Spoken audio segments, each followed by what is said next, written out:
Muito bem. Primeiro queria dizer que estou bem feliz de estar aqui com vocês, porque a gente diz que o grupo de estudo é a base fundamental da Casa Espírita. Pode existir Casa Espírita sem palestra, pode existir Casa Espírita sem evangelização, sem grupo mediúnico, mas não há como existir e permanecer existindo uma Casa Espírita sem grupo de estudo. Mas a grande maioria de nós vai para os grupos de estudo ou foi para os grupos de estudo sem qualificação para isso.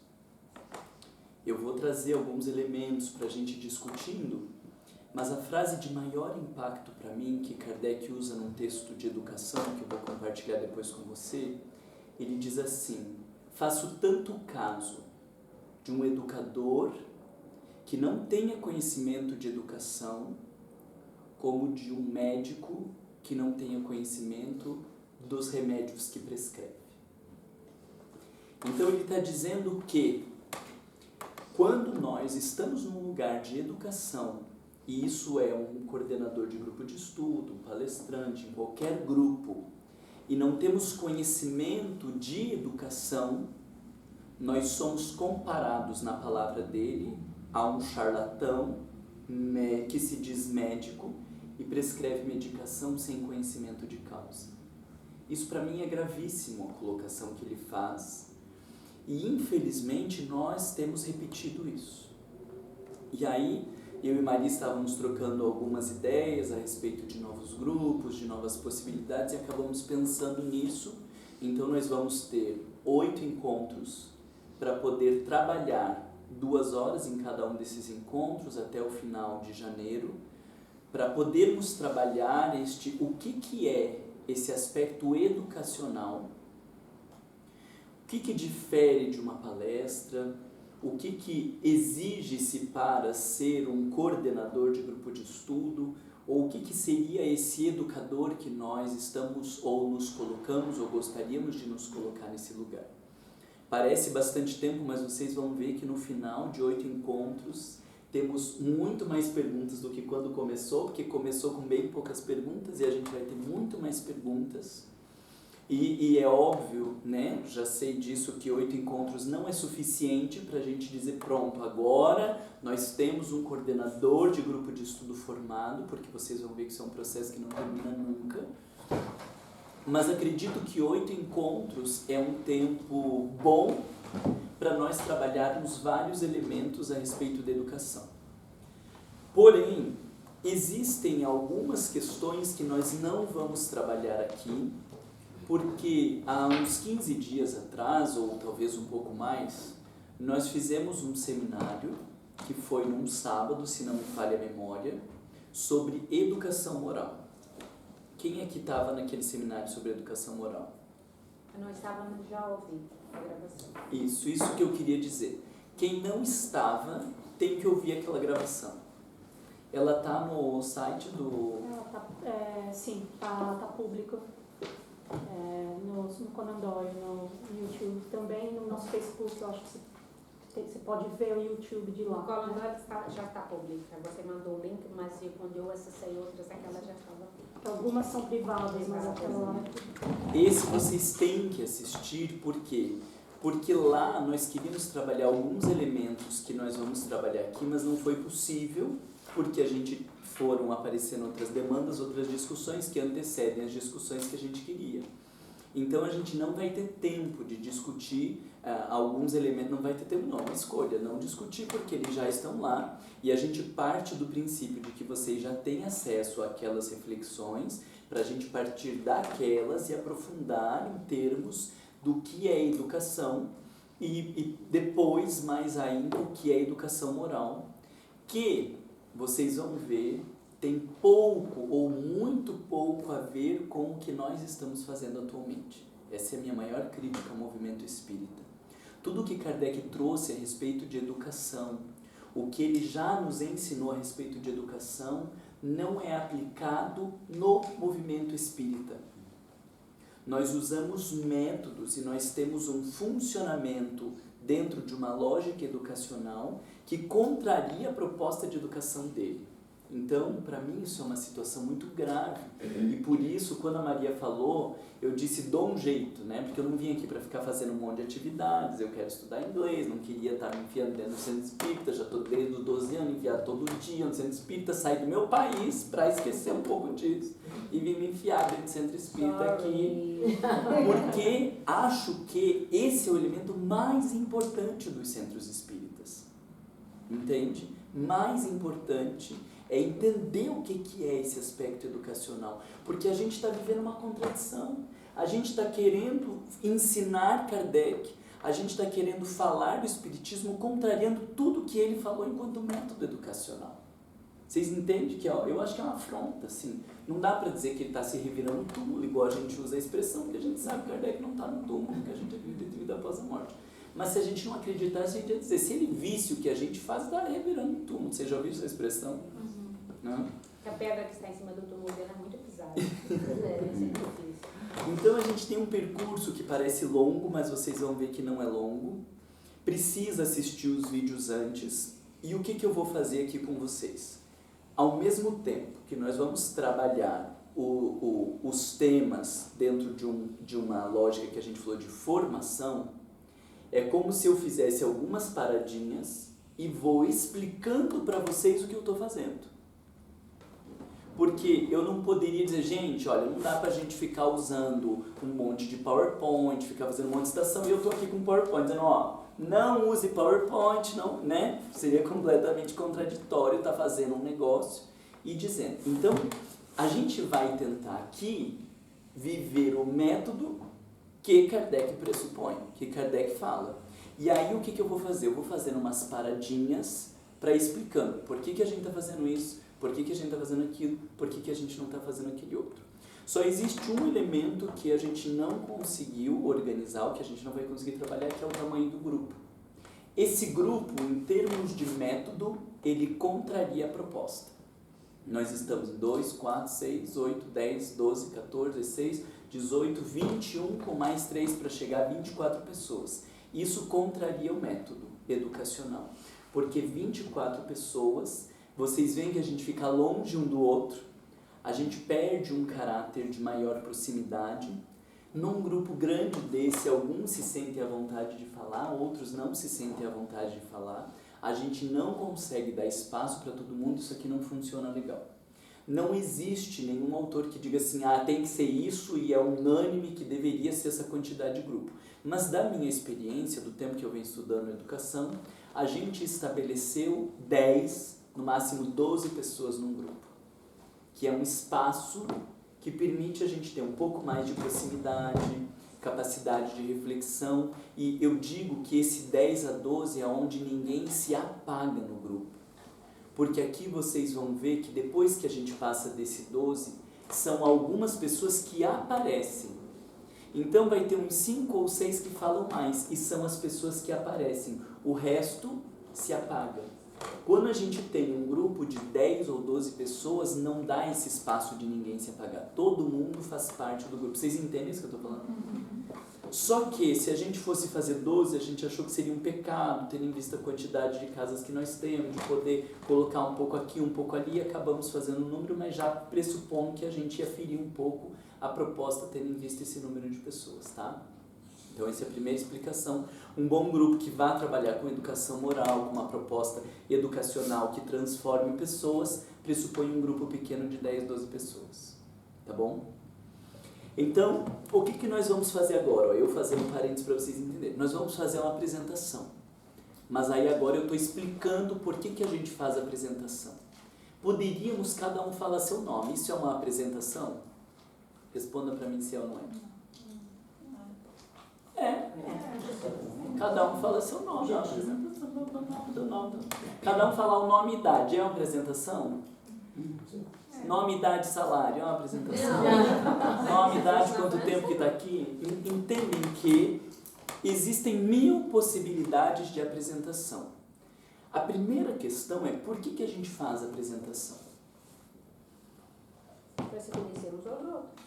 Para se conhecer uns aos outros. Por que se conhecer uns aos outros se a gente vai passar 8 encontros aqui, cada um vai para o seu lado e a gente não precisa nem se gostar? Para criar um vínculo, para criar uma certa intimidade.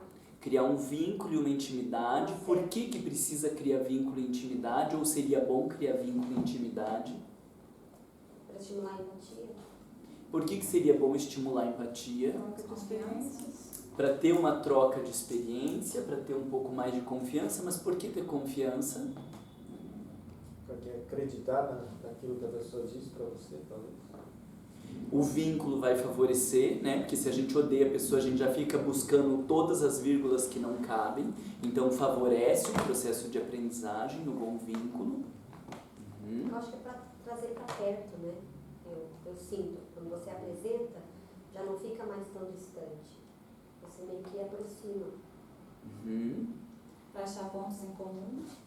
Achar pontos em comum vai dar essa sensação de intimidade, de que está todo... Achar pontos em comum vai dar a sensação de grupo, né? Porque nós podemos ser várias pessoas isoladas. E quando a gente começa a achar pontos em comum, nossa, e ele isso e o outro aquilo, a gente vai tendo uma sensação de grupo. Mas por que precisa desenvolver essa sensação de grupo? Para ter um equilíbrio, que tem uns que têm mais conhecimento e outros não. Mas isso vai ser até o fim, né? Mas Uns não, vão com de mais, outros com afinidade. menos. Hã? A ideia de afinidade do grupo, até onde eles se afinam e para ver o quanto que vai render esse grupo ou não. Mas você não precisa ter afinidade com todo mundo, isso é importante a gente saber. Você pode ter pessoas que você odeia nesse grupo, desde que você tenha consciência disso e que você tenha o mínimo de civilidade, você pode odiar pessoas, né? Sai daquele discursinho barato de que todo mundo tem que se adorar, todo mundo tem que se gostar super. Você pode odiar pessoas dentro do centro espírita e conseguir conviver com essas pessoas e não deixar que esse sentimento interfira na tarefa. E você vai estar excelente. Então, por que a gente vai investir no se conhecer para que tenha um pouco mais de intimidade, criar um caráter de grupo? Acho que para dinamizar o grupo também, né? Trabalhar a dinâmica do grupo, trazer um pouco mais de... acho que é para poder ajudar a tirar o conhecimento de dentro da gente para fora. Tá. Então aí, ó, eu vou separar em duas coisas, porque dinamizar o grupo, de repente as pessoas começaram a estudar na psicologia o que se chama de dinâmica de grupo.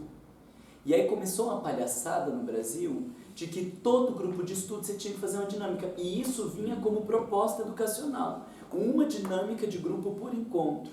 Então aí um dia você faz a palhaçada do papelzinho, no outro dia faz a palhaçada do lenço, no outro dia faz a palhaçada do não sei o quê. Porque para não ficar uma coisa chata, a gente dá uma movimentada. Mas será que não tinha que pensar por que está chato, ao invés de dar uma movimentada? Então ficamos alguns esperando. E os outros que odeiam dinâmica de grupo, odeiam a hora da dinâmica. Então não é simplesmente dar um movimento para a gente sentir, senão a gente levantava, dava, né, uma bailada, um cafezinho, e depois todo mundo dá uma risada, senta e volta para a parte chata, que é estudar o Espiritismo. Não é isso. Então veja. O que vocês estão trazendo, eu vou colocar mais algumas palavras e ver se faz sentido para vocês. Isso aqui, ó, precisa funcionar numa direção. Nós estamos partindo de uma lógica diferente da exposição. Na palestra, o grupo que está assistindo precisa funcionar? Não. Não. A palestra você pode fazer para 5, para 500 ou para 5 milhões de pessoas. A palestra pode ser a mesma. Porque ali existe uma exposição de conteúdo, uma suposta aula. Um grupo de estudo está pressupondo que existe algo, existe um ser. Quando nós falamos grupo de estudo, nós estamos falando que existe um ser coletivo que se mobiliza no sentido do aprendizado. Então nós precisamos nos conhecer para que a gente aprenda a funcionar junto. Se você não consegue transformar um grupo de pessoas, ou se você não consegue transformar este monte de pessoas em um grupo, você vai ficar num trabalho expositivo que não precisava desse modelo, que não pode ser chamado de grupo de estudo e que não vai ter os benefícios de um grupo de estudo. Poderia ficar numa palestra. Fique em pé, faço a palestra, deixa todo mundo de boca calada, a retenção em termos de conteúdo vai ser muito pequena, porque já existem 500 estudos que mostram isso, e nós vamos embora se sentindo felizes porque fez uma palestra. E depois as pessoas que assistiram a palestra, lá na rua, antes de chegar no ponto do ônibus, já estão falando mal do coleguinha que estava dentro do centro, e o dia da palestra era sobre indulgência, mas mesmo assim a gente está falando mal dos coleguinhas, porque não tem nada a ver a minha vida com o que está sendo exposto lá na frente. Então, quando nós fazemos grupos de estudo, nós temos um método diferente, porque nós temos um objetivo diferente. Uma palestra é para passar informação. Um grupo de estudo tem um objetivo diferente de uma palestra. E isso a gente vai aprofundar essa ideia. Mas vocês já precisam ter isso a priori, de que a palestra passa uma informação. O grupo de estudo tem um funcionamento completamente diferente do que passar informações. Isso vocês concordam ou teria alguma discordância aqui? Então nós vamos nos apresentar, porque precisamos que mais do que eu conheça vocês, precisamos que vocês se conheçam, que vai gerando um sentimento de identificação. Nossa, o Pedro, olha aquilo que ele falou, o meu também é parecido com o dele, aí eu vou criando uma sensação de que eu não estou sozinho, de que a gente pensa parecido, de que eu gostei daquele negócio que a Patrícia falou, e aí isso vai começando a gerar um sentimento de grupo. Mas a apresentação, ela também é importante porque nós temos 8 encontros. Qual vai ser a direção que nós vamos caminhar dos 8 encontros? Eu não sei. Para onde nós vamos caminhar depende de quê? Dos conteúdos que eu tenho aqui? Não. Depende do grupo. Porque se fosse puramente dos conteúdos que eu tenho aqui, nós faríamos uma palestra.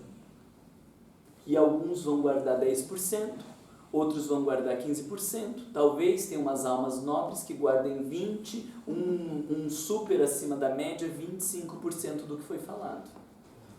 Por que nós não gravamos e deixamos para as pessoas assistirem? Porque aí seria uma mera transmissão de conhecimento. E aí já temos 500 mil críticas de conhecimento não se transmite. Aí depois eu vou trazer para vocês um pouco de Paulo Freire, alguns autores de que não existe. Vocês já ouviram falar no ensino-aprendizado, que a gente diz relação ensino-aprendizado, né? Aí vamos dizer, não existe ensino. O que existe é aprendizado. Depois eu vou trazer essa discussão para vocês. Então nós vamos fazer a apresentação para nos conhecermos, ir criando um sentimento de grupo e ao mesmo tempo entender o que passa na cabeça de vocês, entender quem vocês são, porque quem vocês são e a ideia ou a identidade que a gente construir aqui é que vai definir se a gente vai para cá ou se a gente vai para cá. Então veja que a apresentação, ela não pode ser uma coisa superficial. Quando a gente está se apresentando no grupo, se eu só peço para vocês dizerem qual é a idade que vocês têm, qual é a conta do banco, o salário ou o nome, o que isso muda na forma que eu vou ter de conduzir o grupo? Não muda nada. Então esse tipo de apresentação é inútil. Só está perdendo tempo. Nós precisamos, então veja, você já tem aí 2 elementos que a gente está falando no nosso início. Quando a gente tem um grupo, nós precisamos, então, primeiro, fazer um investimento para que essas pessoas se sintam incluídas, para que elas comecem a se conhecer, para que elas sintam parte, e a gente vai ter que investir um tempo nisso. E precisamos tentar conhecer as pessoas em relação ao tema que a gente vai desenvolver, porque dependendo de quem são vocês, é para onde nós vamos caminhar. Se todos vocês fizeram um curso de pedagogia, trabalham na área de educação, nós vamos caminhar num sentido. Se vocês não têm a menor noção do que é pedagogia ou educação, nós vamos caminhar em outro sentido. Se vocês não sabem nem que dia é hoje, nós vamos caminhar em outro sentido bem diferente. Vocês estão entendendo? Tem alguns que não sabem nem que dia é hoje, né? Quando você diz no grupo, você fala, meu Deus do céu, né? A pessoa não sabe nem que dia é hoje, que chega e tumultua. Às vezes chega atrasado ainda e tumultua horrores. Então vocês estão entendendo que antes de começar qualquer conteúdo, nós precisamos formar o grupo e saber quem são essas pessoas para que o conteúdo venha a serviço dessas pessoas. Isso faz sentido para vocês? Primeiras dúvidas sobre essa questão do método.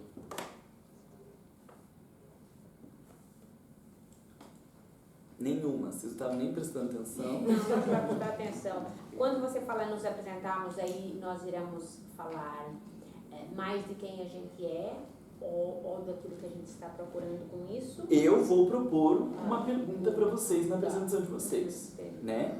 Mas agora eu estou tentando explicar por que a gente investe na apresentação. Então, eu estou falando que a gente tem que ter um foco da apresentação, vou propor daqui a pouco quando a gente for se apresentar. Mas estou tentando explicar para vocês, se eu chego e começo a lascar conteúdo, eu estou desconsiderando essas pessoas, eu não estou investindo no funcionamento de grupo e nós vamos ficar no raso. Então fizesse uma palestra, não abre para pergunta, lasca um monte de conteúdo, não precisava nem ter saído de casa, faz pela internet no YouTube. E o que acontece com os grupos que já estão Sempre, em andamento? sim, é um horror, já está aí, já feriu Kardec, o homem já se entristeceu, já revirou no túmulo e tudo bem que está aí. Como é que faz as pazes Mas com ele, então? hoje em dia, vejam, alguns professores, e eu estou falando de professor de escola primária, já entenderam isso. E embora tenha um conteúdo que quando a gente estava na escola, não sei, eu acho que a gente não faz parte da mesma geração, alguns fazemos, né? Alguns não. Né, Marco? Alguns não.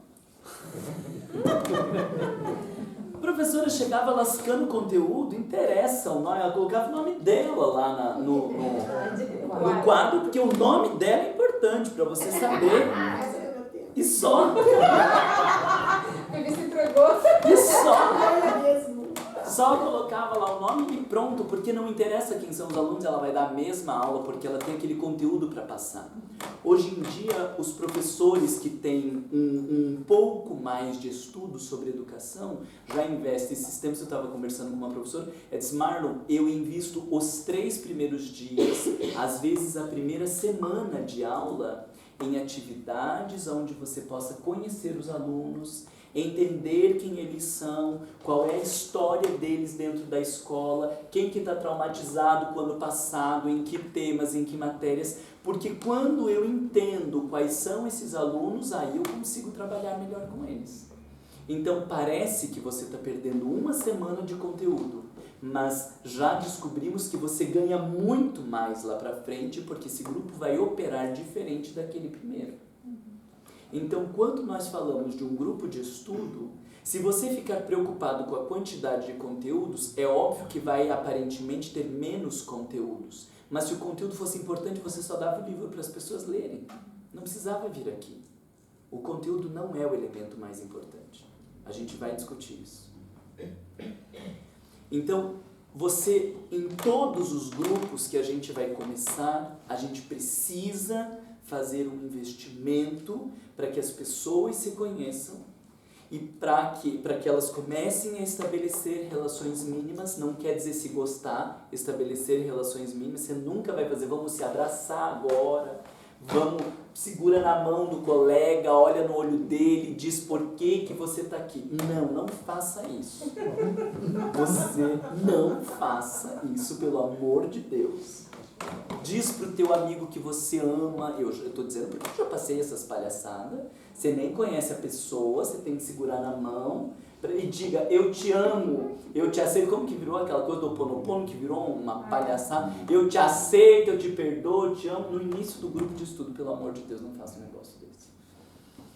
Então a gente precisa fazer esse investimento para que isso ajude a direcionar melhor. Vocês têm alguma pergunta sobre o método e por que apresentaram ou algo que vocês queiram falar Você disso? ainda não respondeu. Não faz nada. Não. Não faz nada, já começou. Começou errado já, né? Mas ele continua? Mas não tem como fazer uma adaptação? Tira o dirigente. Sei lá. Mas Vamos pensar em grupo novo? A Não gente- começa tudo novo. Vamos pensar em grupo A novo? gente sempre pode recomeçar. Eu acho que não tem nada perdido. Assim, Não, mas- começou errado, mas a gente pode... Porque dar um cada jeito. grupo vai ser depende do tema, depende do momento que tá, depende de quem é o coordenador, né? Então, Vamos pensar no grupo E novo. as pessoas que não estão aqui hoje, elas perdem essa apresentação, elas vão sair perdendo? Ótimo. As pessoas que não estão aqui hoje, elas perdem essa apresentação, elas vão sair perdendo? Sim. E se a gente não investir quando elas chegarem, elas tendem a ficar fora do grupo, ou elas tendem a não colaborar com o grupo, a não ser que sejam pessoas exibidas, afobadas, né? Que tem gente que chega e entra e tal. Mas, chega chegando, né? Já chega. E o que vocês acham? A pessoa está entrando e já falando, eu acho que não. Cala a boca, não é com você. Não tem gente que já chega. Entra no WhatsApp e quer sentar na janela. E quer sentar na janela. Esse tipo de gente respira e aceita, depois a gente pensa como faz com esse tipo de gente. Então, quando essas pessoas chegam, a gente precisa investir nessas pessoas. Se no próximo grupo, no próximo encontro, tivermos pessoas que não estavam aqui, a gente vai ter que fazer um percursinho ali de apresentação, e eu, como coordenador, vou ter que investir e dar um pouco mais de atenção para elas no próximo encontro, para que elas se sintam incluídas, para que elas se sintam com referência, para que elas não se sintam perdidas, porque senão a coisa tende a destoar. Então a gente tem que fazer um movimento em direção a essas pessoas sempre. É o mesmo caso quando a pessoa chega atrasada também, porque na verdade dá uma mudada na dinâmica do grupo, né? Não devíamos deixar mudar. Então, quando a pessoa chega atrasada e começa a mudar a dinâmica do grupo, a gente já deveria fazer uma intervenção do tipo, fulaninha, vou te pedir para esperar só um pouquinho, porque a gente está num movimento e eu queria que você fosse entrando no movimento. E tem que fazer. Porque isso é responsabilidade do coordenador de grupo. Se você não cuida do ambiente do grupo, destoa. E depois que destoar, as pessoas do grupo vão ficar com raiva daquela pessoa. Então a gente tem um papel de proteção emocional das pessoas. Se você deixa uma pessoa falar demais, daqui a pouco quando vai falar, André vai falar, André de volta, pelo amor de Deus, né? Não cala a boca. Quem que foi responsável por isso? O coordenador de grupo. Porque ele tinha que ter abordado a Andréia, ele tinha que ter dado uma segurada. Depois que terminou o grupo, ele que tinha que ir lá conversar e dizer, Andréia, eu sei que você tem um monte de coisa para falar, eu sei que você estudou um monte disso, mas vamos tentar ir junto no movimento do grupo, porque se a gente começa a destoar, a gente perdeu a característica de grupo. Isso são abordagens que a gente às vezes tem que fazer fora do grupo. Que você tem que conversar para todo mundo caminhar junto. Porque veja que aquele senso de grupo, quem tem que fazer isso é o coordenador. Vocês vão aos poucos, vocês vão vendo que existem muitas coisas que a gente como coordenador de grupo tem que fazer, mas a gente não faz por quê? Porque o nosso foco está em lascar conteúdo nas pessoas. Entende? Aí tem tanto conteúdo para a gente lascar, a gente se preocupa tanto em estudar para falar na próxima semana, que a gente não cuida do grupo, a gente não cuida das pessoas, a gente perde o ambiente, as pessoas não se sentem à vontade, não se sentem parte, não se desenvolvem, não se arriscam e não funciona, e não há aprendizado. Então a gente vai aprendendo isso, a investir no grupo. Se chegou depois, nós temos que fazer investimento. Se a pessoa está destoando, nós temos que dar uma segurada. Se ela chega depois e está querendo andar por um caminho, a gente precisa dar uma segurada. E aí vocês têm que fazer terapia, autoajuda, Ho'oponopono, fazer qualquer coisa. Se você tiver medo de segurar as pessoas. Porque tem coordenador que tem medo de segurar as pessoas. Como que é teu nome? Maria. A Maria vai falar demais. Maria, só um pouquinho, Maria. Quando eu falar só um pouquinho Maria, corre o risco de Maria não gostar de mim. Concordam? Mas o que é o mais importante? Eu fazer a abordagem e Maria correr o risco de não gostar de mim, ou Maria desandar no grupo, vocês odiar o grupo, ou odiar Maria? Na nossa loucura, o que é mais importante? Maria gostar de mim. Se o grupo inteiro vai odiar Maria, o problema é de Maria, a culpa é dela. O que importa é que todo mundo gosta de mim. Então a gente deixa de fazer intervenções porque a gente tem medo do que os outros vão pensar da gente. E nessa nós estamos nos omitindo do lugar de educador. Você é o charlatão. Se você não consegue fazer isso, então você não devia estar nesse lugar. Porque você vai machucar Maria, você vai machucar a relação das pessoas, vai perder o andamento do grupo para você ficar bonito. Você não é um educador. Você é um cretino que está usando o grupo para sair bonito na fita. Entende? Nossa, o Mário pegou pesado e vai ser disso pra baixo. Entendeu? Disso pra baixo, tá? Porque a gente tem 8 encontros pra vocês andar. Mais alguma questão que você ia falar?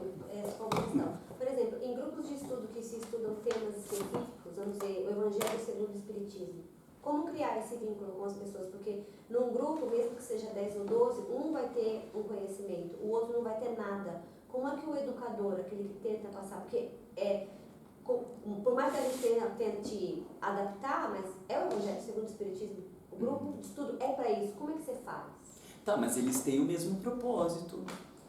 Ou eles têm histórias de vida, eles têm uma afinidade ali, tem uma proposta que reúne essas pessoas e que as torna um grupo. Então, no caso, você teria que ouvir essas propostas primeiro, antes de se dar início. Exato. E também saber quem tem mais conhecimento e quem tem menos. Porque você, como educadora, se sabe que tem uma pessoa muito perdida no teu grupo, que não sabe nem o que é o Evangelho, você vai ter que dar mais atenção para essa pessoa, você vai ter que ser mais cuidadosa. Na hora que estiverem falando de algo que talvez para uma pessoa nova fique difícil, você que vai ter que fazer essa ponte. E se tem alguém que já estudou muito, você vai ter que usar essa pessoa de uma maneira diferente. Porque se você não usar dela no grupo, sendo que ela estudou muito, você vai acabar deixando essa pessoa de lado, ela vai se sentir menos, ou vai se sentir pior e não fica.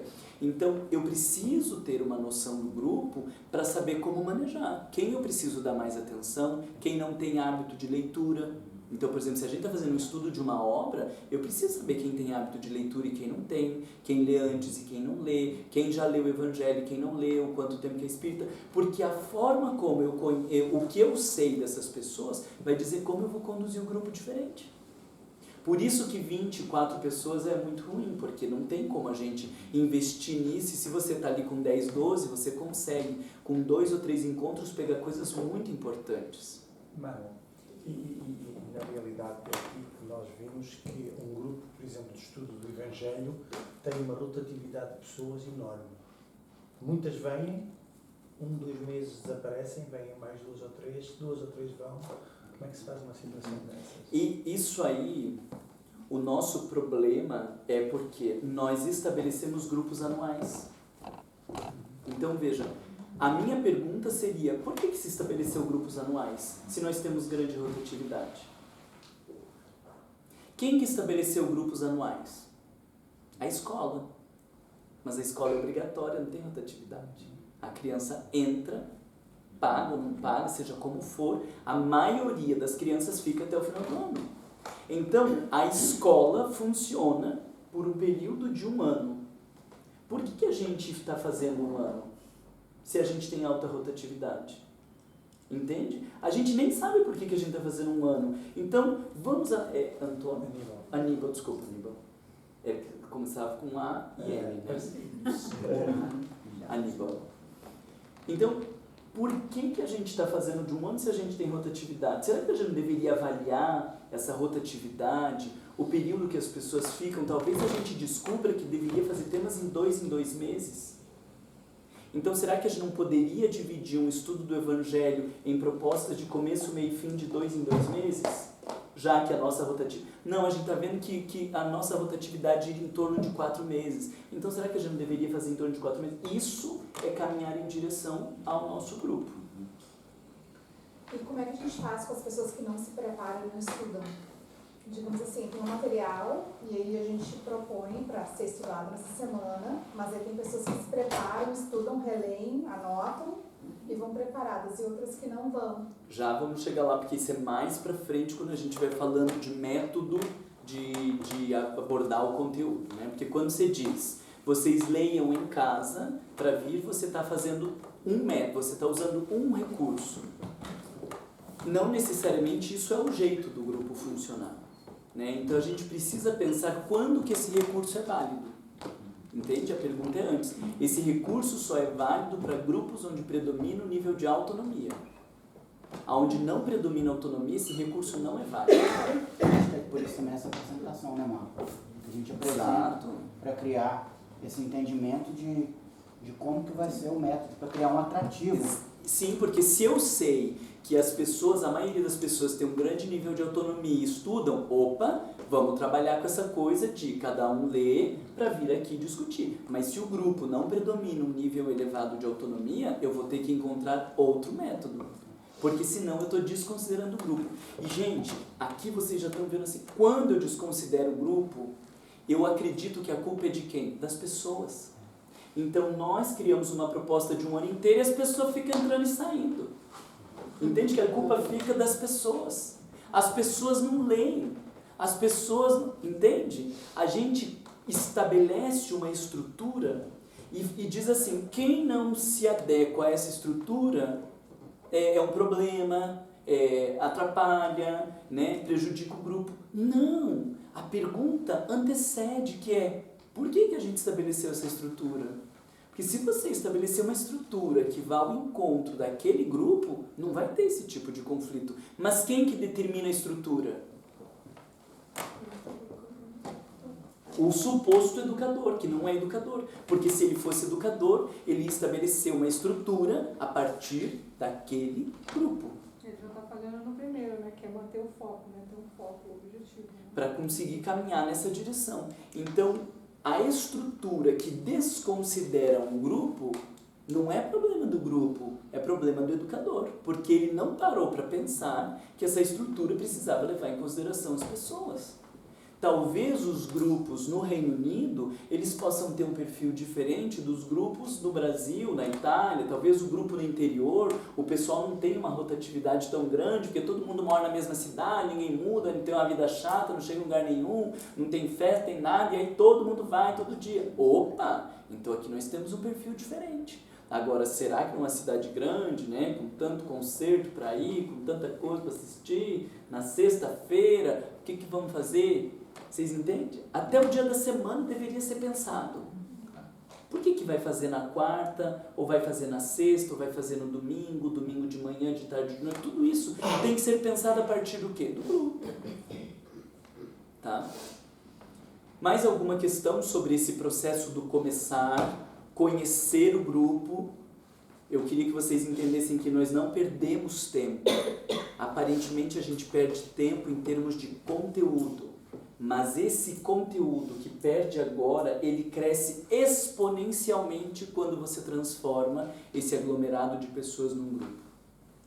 E quando você entende o perfil de cada um. Eles vão aprender muito mais, né? Então vamos pensar aqui que nós temos 8 encontros. Se a gente gasta 2 no se conhecer e tem 6 aparentemente de conteúdo, vocês vão desenvolver muito mais em 6 de conteúdo sendo um bom grupo do que em 8 de conteúdo não existindo o sentimento de grupo e a gente não sabendo para onde cada um caminha. Muito mais. Tá? Diga. Queria fazer uma observação com relação ao que você falou do coordenador do grupo, quando alguém cria algum tipo de dificuldade, né? Então, da forma que você falou, é claro, acho que ficou bem óbvio, mas sempre é bom lembrar, quando o coordenador de grupo vai falar com alguém, ele tem que saber como falar também. Sim. Porque eu já fui testemunho ao longo dos meus dias aí, né, de pessoas que às vezes se julga, é o coordenador do grupo, se julga superior, e quando ele vai falar com você, ele não usa nem sequer de educação. Quer dizer, é claro que eu estou falando óbvio, desculpe, gente, mas não é óbvio. Atentar isso, quer dizer, é falar com cuidado, explicar para a pessoa com educação e não se colocar no nível acima daquela criatura que está ali precisando justamente de uma orientação. Exato, porque isso é o lugar do educador, né? Eu estou preocupado com essa pessoa e quero ajudá-la a refletir, quero ajudá-la a entender o seu lugar no grupo e como a gente pode extrair o melhor dela para funcionar no grupo. É diferente do pai autoritário que estabelece regras e quem foge às regras eu puno ou eu brigo porque não está se submetendo à minha regra. Isso não é um educador. Né? Então, quem não se submete à minha regra, eu trato de um jeito, eu chamo a atenção no grupo, eu constranjo, ou no particular, né? Dou uma carcada sem o mínimo de educação, sem preocupação. Vocês entendem que são figuras completamente diferentes. Isso aqui é um policial, né? Achando que bota as pessoas na linha pela via do constrangimento. E o educador, ele vai tentar extrair o melhor daquela pessoa para que ela se beneficie com o grupo e para que ela beneficie o grupo também. Nossa, dá muito mais trabalho ser educador, entende? Dá muito mais trabalho. E aí vocês estão entendendo por que não dá para ser um grupo de 24? Porque a gente não tem nem tempo durante a semana para estar abordando as pessoas, para estar conversando no final. Agora, quando estamos num grupinho de 6, 8, 10 pessoas, a gente consegue estar conversando, a gente tem um pouco mais de intimidade, a gente se sente mais à vontade, e aí a gente consegue fazer esse tipo de abordagem. Num grande grupo, vira um professor ditando a regra. Marco, poderia dizer que, por exemplo, o coordenador do grupo pode ser não necessariamente uma pessoa que saiba mais, mas uma pessoa que tenha tato para poder entender como que o grupo funciona. Não precisa, exato, não precisa saber mais. Porque saber mais em termos de conteúdo é uma fantasia que um coordenador de grupo de estudo sabe mais. Ele precisa ter noção do conhecimento para pensar percursos, claro, mas a gente está aprendendo horrores quando a gente está coordenando. Muitas coisas a gente não sabe, mas o que não dá para fazer na coordenação de um grupo é não entender de método educacional. Se o foco for conteúdo, eu tenho que saber mais em termos de conteúdo. Agora, se o foco for a aprendizagem, transformação moral das pessoas, eu preciso entender de educação mais do que conteúdo. Qual vocês acham que a gente investe mais energia no movimento espírita?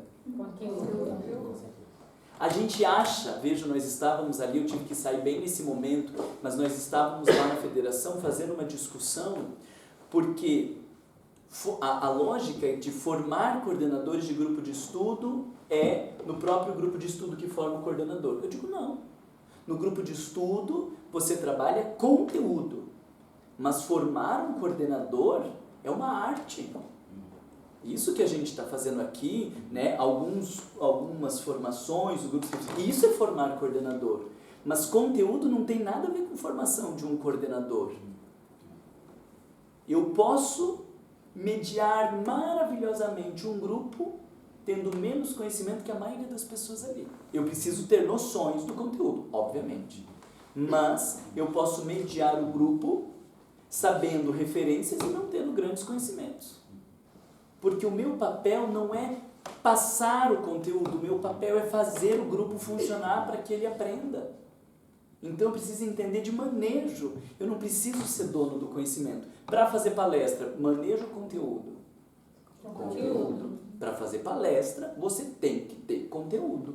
E se abrir para perguntas, as pessoas vão perguntar e você tem que responder as perguntas. Claro que você pode não responder algumas, mas pressupõe que o cara que foi fazer palestra, ele tem domínio do conteúdo.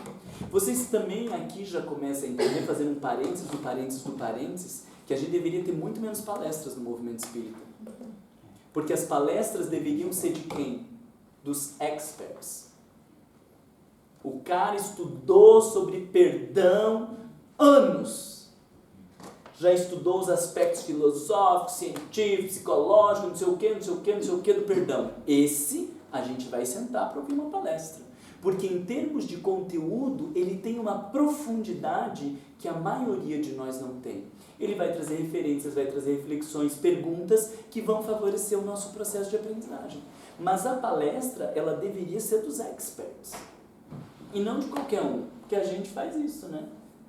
Maria pede, pode fazer a palestra semana que vem? Ai, meu Deus, aí eu pego lá o texto do Evangelho, vou ler o texto do Evangelho e me preparo, leio mais um livrinho, assisto um negocinho no YouTube e faço uma palestra. Esse tipo de gente. Quando você não tem que fazer na hora, porque o palestrante esqueceu. Não, mas daí nessa situação Jesus ajuda, né? Porque aí Jesus inspira e a coisa acontece. Vai bem. Mas veja, assistir palestra da gente aqui dos temas de qualquer um não nos acrescenta muita coisa. Porque as coisas que ela está falando, se eu tivesse lido o texto, eu também já chego nessas conclusões. Então, o tempo de 1 hora que eu estou ouvindo alguém falando seria muito mais produtivo em termos de aprendizagem se eu gastasse essa 1 hora lendo o texto. Porque depois da palestra, na semana que vem, eu já não lembro nem o nome do palestrante, Se é amigo, a gente não lembra o tema que falou. Às vezes a roupa a gente lembra, né? Se tiver uma roupa extravagante, com certeza a gente vai lembrar no outro ano, quando falar, nossa, fulano, a gente lembra. Mas o conteúdo a gente não lembra. Então veja que a palestra, ela deveria ser um evento à parte do expert, daquele cara que entende muito do tema e que vem ali para nos falar de uma coisa que ele vai acrescentar ao grupo. De resto, nós deveríamos funcionar como grupos de estudo. Ainda na questão da apresentação, quando você tem um grupo que é público, que nem o Aníbal estava falando, que pode chegar pessoas a qualquer momento, assim, como é que você daí aborda isso? Porque o grupo já se apresentou, já se conhece, e aí pode aparecer uma pessoa lá no meio, você não vai se apresentar todo mundo. Vamos por agora, chega uma pessoa agora. No meio pode ser no meio do estudo, né? Você já está naquele assunto faz umas 5 semanas, aí aparece uma pessoa que ninguém conhece e se junta ao grupo.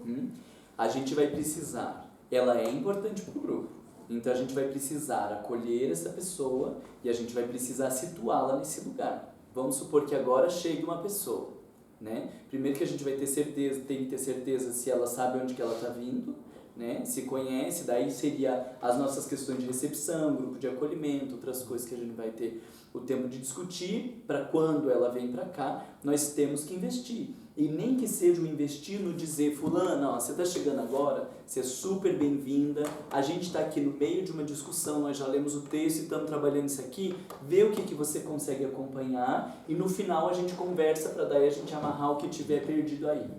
Então veja, eu acolhi, eu disse para ela que ela é importante, eu estou disponível, não se constranja e no final eu estou à tua disposição. No final eu preciso, a primeira pessoa que eu vou dar atenção é para ela.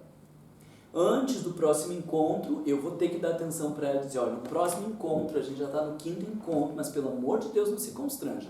Tem espaço para todo mundo, mas a gente está indo para o 6º encontro. Então agora o que a gente está trabalhando é isso, isso e isso. E vamos combinar assim, se você tiver questão, dúvida, se você se sentir perdida, você vai me perguntando que eu vou te ajudando. E essa pessoa fica no grupo. Por conta de manejo ela fica. E quando é muita gente? Não devia de ser. Muita gente contrariou o método. Muita gente contrariou o método. Vamos supor que hoje desse um temporal, todo mundo se atrasou, o trânsito ficou um horror e nós estivéssemos em metade do grupo. E tivesse a outra metade na semana que vem, vocês conseguem entender o caos que ia ser isso aqui? A gente ia praticamente perder um encontro, porque um grupo tão grande, se umas 8 pessoas não estiver presente, a gente vai atrapalhar todo o grupo. Mas o que é importante vocês entenderem? Não vamos avançar em termos de conteúdo enquanto não construir a questão do grupo. Então, se semana que vem, vamos supor que viesse só metade do grupo, na semana que vem a gente vai começar a lascar conteúdo? Não!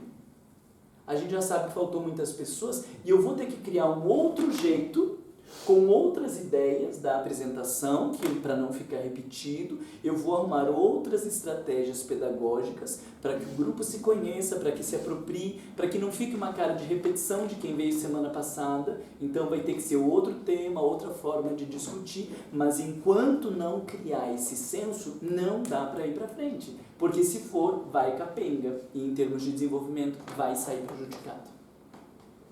Enquanto não criamos a sensação de grupo, enquanto as pessoas não se sentem parte à vontade, não vamos para frente. Isso é pressuposto. Ok? O que eu separei aqui, na ideia para a gente se apresentar? Então veja, a gente está falando da lógica da educação. Eu sei que o nosso método educacional ele acaba sendo uma repetição do método com o qual a gente foi educado, no qual a gente foi educado. Então, para mim, dentro das coisas que eu penso lá no futuro, o elemento mais importante que eu, Marlon, quero saber de vocês nesse processo de formação de grupos de estudo é como foi a experiência educacional de vocês. Eu estou falando isso aqui para vocês saberem o que está passando na minha cabeça e por que eu estou propondo essa apresentação e não outra. Tá? Então, eu sei que um coordenador de grupo de estudo, ele vai ser mais autoritário ou menos ele vai ser mais conteudista ou menos dependendo da forma como ele foi educado, dependendo da experiência educacional dele. Então, para que eu pense como ir manejando vocês e nesse processo de formação, o elemento que eu quero saber na apresentação é como vocês foram educados, qual foi a marca que a escola deixou em vocês. Porque isso vai me dizer quem que eu preciso dar mais atenção ou não, quem que vai ter perfil de educador ou não, quem que vai ter um perfil mais formal ou mais autoritário que eu vou ter que trabalhar mais ou quem eu vou ter que trabalhar menos. Vocês estão entendendo? Então, isso não falaria no grupo, eu estou falando para vocês entenderem a minha lógica. Então, eu vou propor o seguinte, e como no que a gente está trabalhando, um coordenador de grupo de estudo, ele precisa se relacionar, eu vou propor uma atividade onde vocês já começam conversando em 3 pessoas. Nem sempre você tem que fazer interação entre as pessoas. Porque, às vezes, não faz o menor sentido. No primeiro encontro é bom ir devagar, nada de muita intimidade. Porém, aqui eu já sei que a maioria de vocês se conhece, que está todo mundo nas mesmas atividades, né, para lá e para cá. E vocês já me conhecem, vocês já foram, vamos colocar entre aspas, selecionados para essa atividade, não tem gente perdida. Então, como tem um monte de outros elementos, eu já arrisco direto uma atividade de 3. Se não conhecesse o grupo, que corresse o risco de ter uma pessoa perdida, uma que não se conhece, uma que não é espírita, não faríamos atividade já de grupo, porque isso poderia gerar mais constrangimento. Mas neste grupo, porque eu já conheço vocês, eu arrisco esse tipo de atividade, tá? Então, minha proposta para vocês é de nós nos reunirmos em 3, mas vocês não vão ficar os 3 pertinho, vocês vão ser pessoas diferentes, e a gente vai fazer assim. A pergunta para vocês são 2 elementos. O que mais a escola te acrescentou e o que mais a escola te atrapalhou. Como ser humano, no teu processo de desenvolvimento, de quem você é hoje, o que mais a escola te acrescentou e o que mais a escola te atrapalhou. Geralmente, isso aqui é outro parênteses, quando a gente está propondo atividades reflexivas, a gente dá um tempinho para as pessoas pensarem, para elas não ficarem na resposta superficial, tá? Então, o que eu vou fazer com vocês, quando é uma abordagem um pouquinho mais profunda, vale a pena. Então, o que eu vou fazer? Olha o tipo de abordagem que eu vou dizer. Gente, só que não sai escrevendo agora.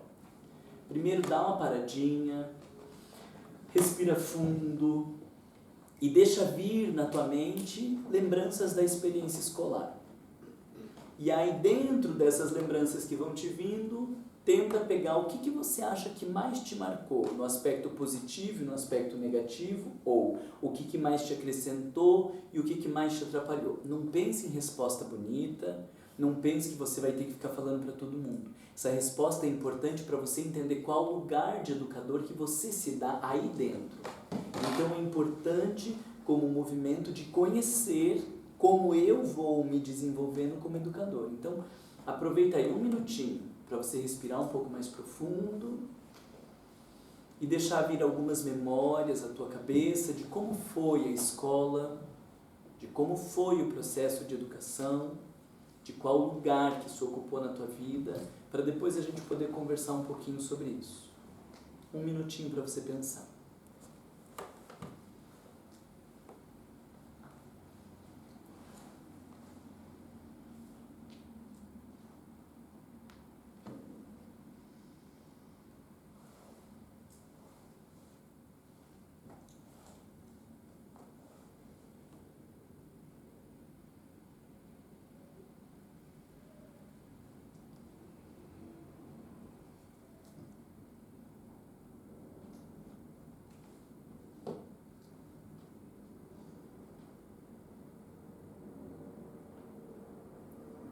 Pensou? Nós vamos nos dividir em grupos de 3, mas ao invés de ficar assim, porque a maioria já sentou próximo, porque se conhece, a gente vai inverter, tá? Então, nós estamos em 2, 4, 6, 7. Então, ó, eu vou contar 1, 2, 3, 4, 5, 6, 7, porque daí o 1 se reúne com 1, o 2 com o 2, com o 2, o 3 com o 3 com o 3, tá bom? Então, vai lá, cada um vai falando seu número. 1, 2, 3, 4, 5, 6. 1, 5, 1, 2, 3, 5, 6. tá. Então, 1, 2, 3, 4, 5, 6, 7. Se reúnam aí pra gente conversar um pouquinho. 1 aqui, 2, 3, 4, 5, 6, 7. Você Desculpa, eu tô lendo. são 7, o 6, o 5. 2 sou eu. Não. Tem 6 7. aqui. Tem 7 grupos. São 7 grupos. Nós somos 6. Somos 6. 6. Vai vir. Cadê o 1? Marca 3. 3 sou eu. É bom, mais 3. Pode ser 3. Ficou 3. Tem alguns 3 sobrando. Cadê o 1? São conceitos, tem mais um zero. Só tem 2.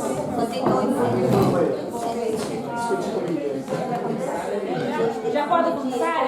Sim. Você está de fora, amigo? Não, da minha colega.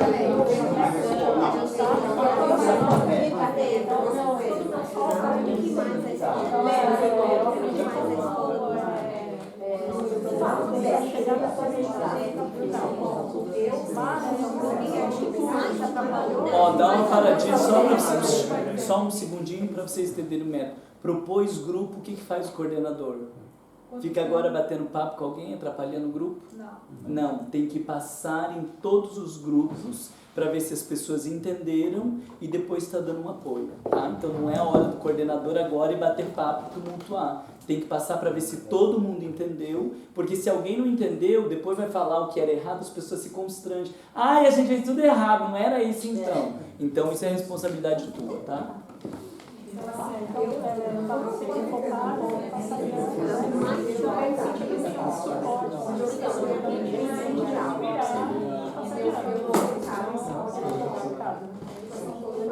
E ao mesmo tempo isso atrapalhou porque eu estava focada só nisso, eu não estava focada em aprender. A escola, na verdade, não faz sentido para estudar.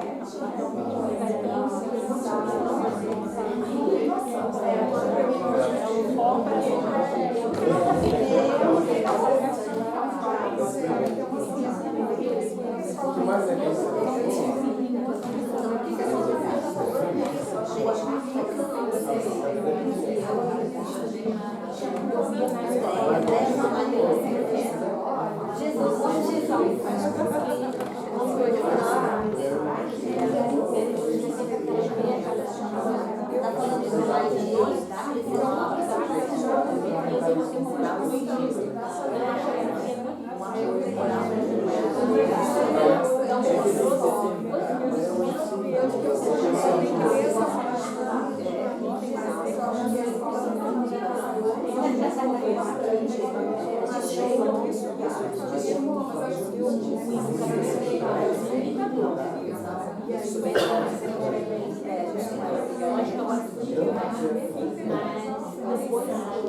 O que é isso? Não é só aquilo.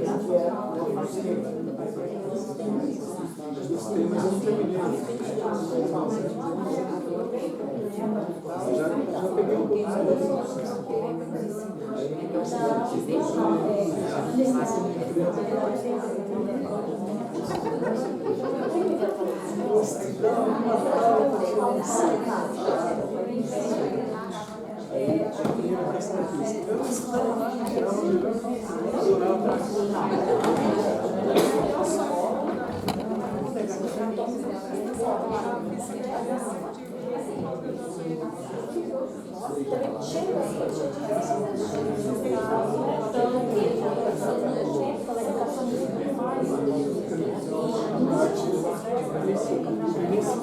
pouco.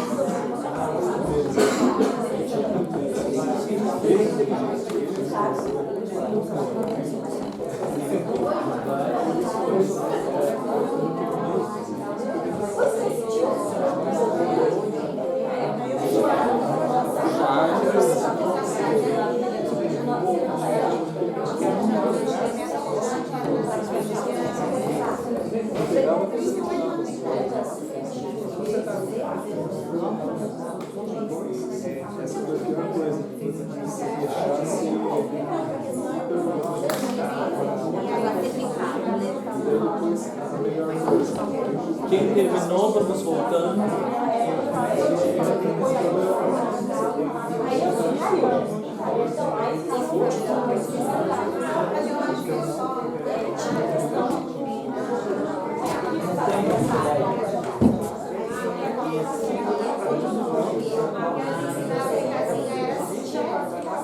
Galerinha, vamos voltando então.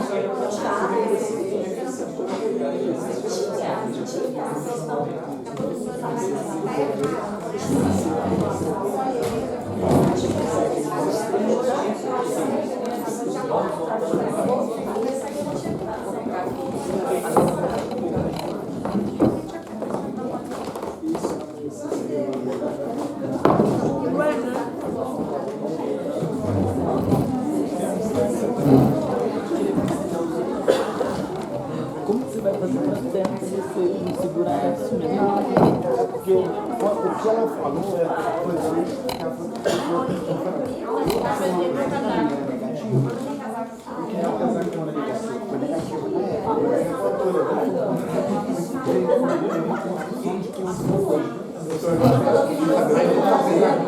mas eu sei o que não fazer.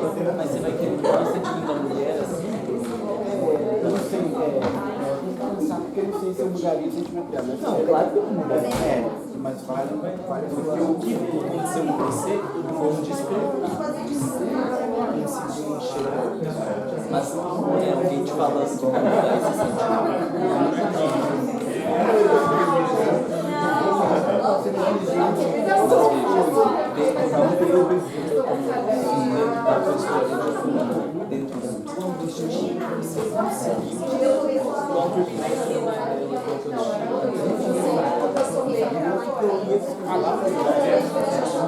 Já sai falando.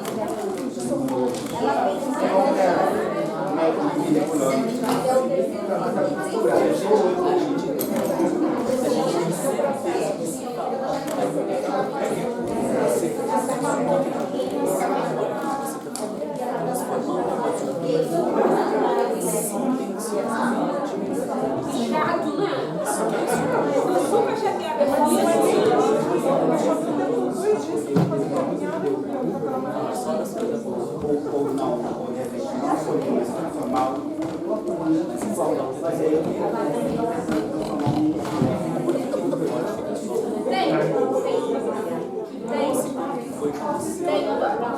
Isso te marcou hoje, volta que você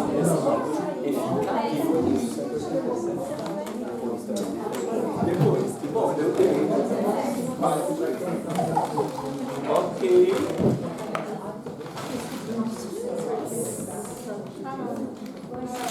O pessoal se atracou no bolo, todos no café. Gente, olha que bênção. Chegou Joana, no meio do caminho. É para comer bolo de café, colocar na praça. Você dá o exemplo. E aí ela chegou bem no meio da atividade que vocês estavam. Aí tudo aquilo que eu estava falando para vocês, fui lá fazer com ela, conversar. Não, é todo dia que vai chegar atrasado, só hoje. Não tem problema, nós fizemos isso até agora, estamos fazendo isso, já vai pensando. Isso é uma bênção quando acontece essa situação nessa hora, né? Porque daí eu já tinha passado, já tinha visto que todo mundo tinha entendido, já estava vendo que a coisa estava funcionando, aí chegou o Chega a Joana. criatura de Deus. Né? Então isso facilitou. Se ela chega, quando a gente está na fala aqui no meio do caminho, vai ter que fazer aquela abordagem que eu estava falando. Mas por que agora eu não preciso fazer abordagem? Porque eu já sentei ali, já conversei com ela, já expliquei, tentei fazer com que ela se sentisse à vontade, não se constranger. Chegou, já me coloquei à disposição para ela, dizendo, você vai falar o ponto positivo e negativo, agora vamos se apresentar, tal. Então não vou fazer isso agora, porque, por beijo de Deus, deu tempo bem certinho de fazer ali. Mas esse tipo de abordagem é fundamental. A pessoa chegou atrasada, muitas vezes se constrange. A gente olha torto, às vezes, para a pessoa que chegou atrasada. Ela já está mal, às vezes, de ter chegado atrasado. Às vezes se perdeu, às vezes está nervoso. A gente nem sabe por que chegou atrasado, porque estava dando a cara do marido antes de sair de casa, porque descobriu que o filho não sei o quê, e chega atrasado e a gente ainda não tem uma postura de acolhimento. É um horror. É bom nos nossos grupos, na casa espírita, de um modo geral, a gente ter sempre a figura de recepção. O que é a pessoa da recepção? É a pessoa que vai lá conversar com essa pessoa para saber se ela sabe aonde que ela está entrando. Às vezes ela não sabe que ela está entrando no centro espírita. Veio procurar o quê? Então, a recepção é um momento importante. Se eu estou aqui coordenando o grupo de estudo e Maria está na recepção, ela vai lá para a recepção, agora já começou a atividade, mas ela iria lá para a recepção para conversar com a pessoa, para falar, não, a gente está no estudo, a Total faria esse papel de acolhimento inicial, a pessoa viria para o grupo e eu, como coordenador do grupo, faria o acolhimento mais aprofundado, tá? Mas aqui a Joana, a gente já conhece, já estava lá na atividade de sábado, facilitou demais, tudo facilitou muito a vida. Quer ver que agora termine de falar, chega uma alma que eu não conheço, que não me entendeu. Não, acho que também já são duas pessoas. Agora nós temos, bom, temos 40 minutos. Conseguiram falar? Uns se bloquearam, uns falaram mais, outros deram risada, diferentes perfis aí, hein? Agora vocês vão ver, com relação àquela quantidade de pessoas, que a gente vai perder um pouco. Porque 24 pessoas para se apresentar, perde um pouco. E, infelizmente, vai ser um pouquinho mais desgastante, porque a gente está num número grande que não é ideal para uma quantidade de grupos. Mas, além disso, como nós estamos falando de história de vida, se abre para vocês falarem, uns vão querer contar quando começou na escola. Porque lá no jardim, tá? Aí a gente precisa de algumas estratégias. Por exemplo, em uma frase. Aí quando a pessoa pôr o ponto e já começar a frase, a gente diz, não, pensa uma frase só. E aí se obriga todo mundo a fazer uma frase só. Outra estratégia que a gente poderia pedir é para a pessoa escrever no papel a frase. Porque daí no grupo ela conversa, ela explica, ela fala, mas aqui, como nós estamos num grupo grande, fica só o textinho escrito e aí a gente ganha em termos de tempo. Mas eu vou fazer uma outra coisa para ferrar com vocês, porque como nós estamos trabalhando com coordenação de grupo de estudo, e uma função importante do coordenador de grupo de estudo é o contato, a atenção e a relação com o outro, ao invés de cada um falar do seu, eu vou pedir para o outro apresentar o colega. Tá? Então, cada um de vocês, uns fizeram cara de ódio, tipo, eu te odeio por conta disso, que eu nem prestei atenção no que o fulano falou. Se não prestou atenção, começa a pedir desculpa. A gente queria pedir desculpa, não prestei atenção em nada que o meu grupo falou e eu não sei apresentar ninguém, tá? Então, vamos fazer isso? Um vai apresentando o outro do grupo. A Carol. Ok. Quem que quer começar apresentando um outro alguém? Eu começo. Vai. Vou começar a Ana Paula. Essa é a Ana Paula. A Ana Paula comentou com a gente que ela, com relação ao que a escola acrescentou, ela sentiu um pouquinho de bloqueio. Ela percebeu que ela tinha muitas coisas que a escola atrapalhou ela, né? Em função das notas que na escola dela ela teve acesso a um método de educação onde as notas elas eram, no caso, colocadas assim, as professoras sabiam as notas, os alunos sabiam as notas, e aí teve um momento da vida dela que aconteceu uma questão que abalou bastante ela, que foi o falecimento da mãe, e aí as notas dela despencaram bastante, e isso acabou atingindo a autoestima dela. Ana Paula, que casa que você é, Ana Paula? Se eu vou perguntando para eu ajudar a guardar. Solidariedade. Do Solidariedade, tá. Quem mais quer apresentar outra pessoa? Se não lembrarem o nome, não tem problema também. Eu posso e já vou falar que eu não lembro. É a Vânia. Você tá pensando em você, eu não sei seu Eu também. É Vânia A gente não fala. Eu Essa é a também Vânia. reforcei o nome, então não tem problema. Mas... Essa é a Vânia. A Vânia sempre gostou muito de ir para a escola, sempre a parte que a escola, creio que motivou ela foi na parte da criação, que ela era bastante criativa, e as professoras sempre encorajavam ela a fazer parte da parte criativa da escola, de criar cartazes e tudo. E ela sempre gostou muito de ir para a escola não era uma dificuldade para ela tinha muito prazer em ir para a escola, tem lembranças só boas das professoras. Também começou a escola muito nova, 7 anos também? Eu tinha jardim no meu. Na nossa época a gente começava já a primeira série, né? E ela parou de estudar com 16 anos, porque se casou, mas o período escolar dela sempre foi muito alegre. Então ela tem boas lembranças com a escola. E marca negativa não ficou? Tá bom. Nenhuma. Vânia, da onde, Vânia? Eu sou do Francisco de Assis. Quem mais? Posso Vou falar introduzir agora. o Marcos Strezza. Ele estudou com freiras. É engraçado que isso aí é um ponto em comum, porque eu no início também estudei no convento de freiras, muito novo. Ele teve uma situação que marcou muito, foi quando ele desenhou uma árvore, que pelos vistos o convento ficou todo em alvoroço, porque ele desenhou uma árvore sem folhas, só árvore com ramos. E as freiras acharam isso muito caricato, até foram falar com a família, e elas próprias, as freiras, depois pintaram a árvore dele de verde. Coloriram a vida do Marco, né? Ele depois, quando vai para a faculdade, não se adaptou muito bem, porque ele vinha, ou seja, ele ali, naquele ambiente, ele era cuidado, na faculdade já não era bem assim. O que o manteve, a sua sanidade, por assim dizer, foi que ele estudava também arte. E então foi isso que o manteve centrado nos estudos.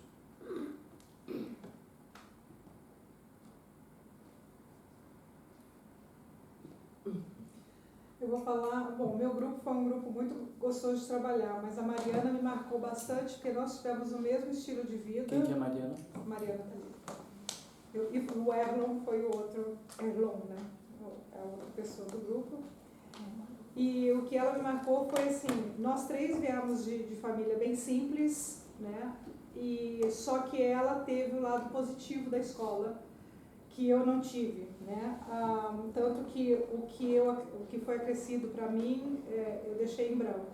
Mas para ela falou que sempre teve muita vontade, o incentivo da mãe, mesmo tendo todas as dificuldades que passavam, para ela foi muito bom a escola. Até hoje ela fala que ainda tem vários planos para a própria educação.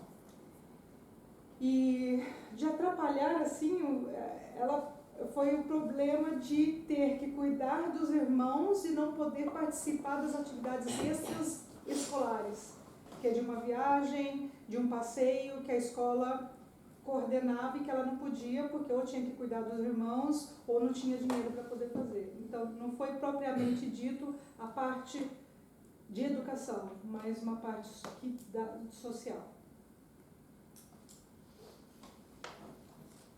Posso apresentar o Pedro?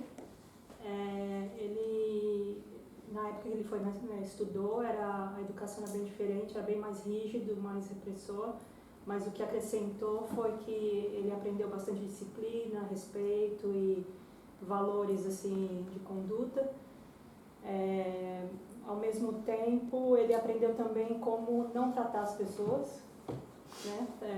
E isso, então, acrescentou. Pela rigidez, você diz, não tratar. A rigidez fez esse efeito, quer dizer, eu procurei não tratar ninguém da forma como eu fui tratado. E o que atrapalhou na vida dele foi que criou muitos traumas, né? Então ele teve que depois lidar com tudo isso e achar maneiras de superar essas coisas, que também deve ter um efeito positivo de crescimento, né, moral, digamos assim. Foi isso, né? Posso apresentar a Eliane. Ela disse que que a experiência positiva que ela teve foi mais quando ela estava fazendo curso técnico, já mais avançado, né? Porque na escola ela tinha dificuldade de falar em público, quer dizer, não foi ajudada nisso, e também levava reguada na cabeça, né? Que isso aconteceu com ela, então, obviamente, a violência não facilita com que ela pudesse se sentir confortável em falar em público, abordar temas em público. Hoje você ainda não se sente confortável? Um pouco. Um pouco.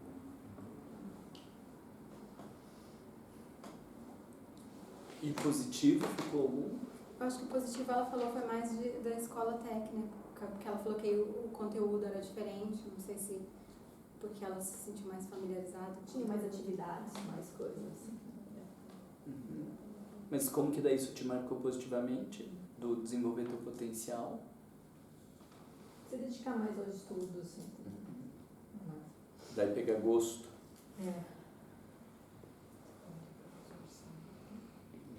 Posso apresentar a Karina? Quem? Karina,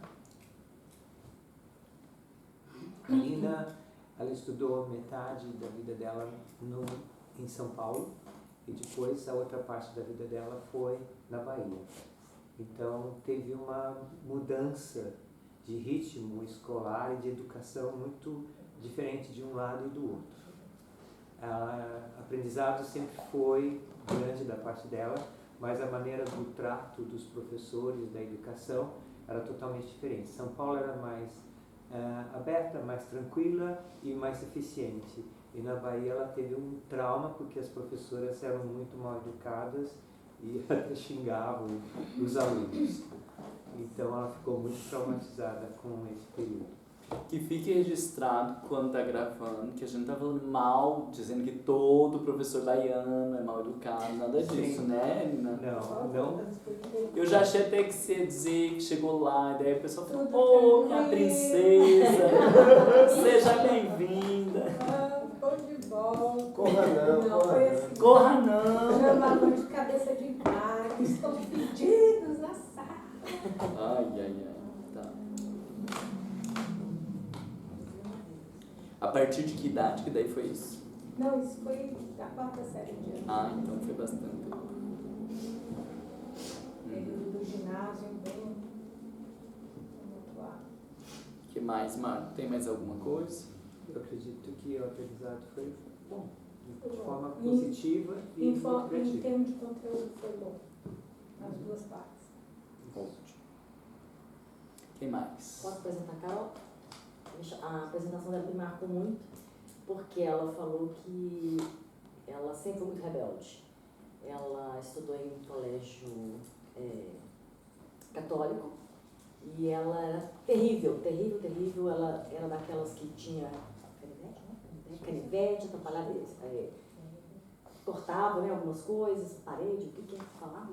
Coisas desse tipo. Pichava a parede. Então ela foi realmente bem rebelde, questionava muito o tempo inteiro que ela estava na escola. E Não mudou nada.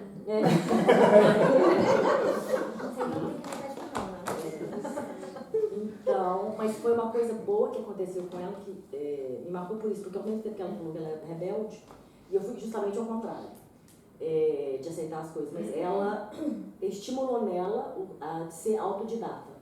Então ela sempre estudou por conta própria, procurava o que ela questionava, ela não tinha resposta, ela ia, buscava isso, até hoje, né, ela tem esse espírito de ser autodidata, então isso marcou bastante.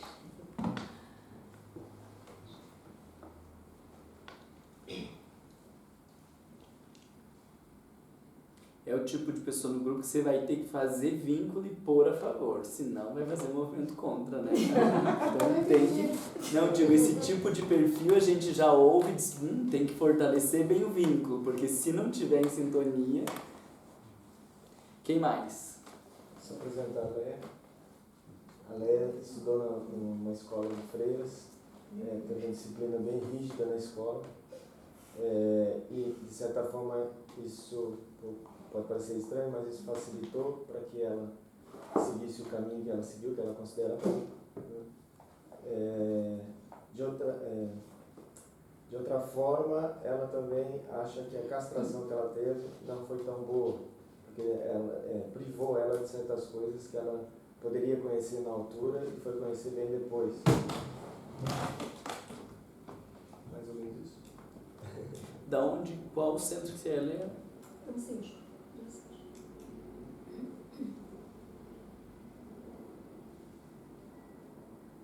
E a Eliane? Solidariedade.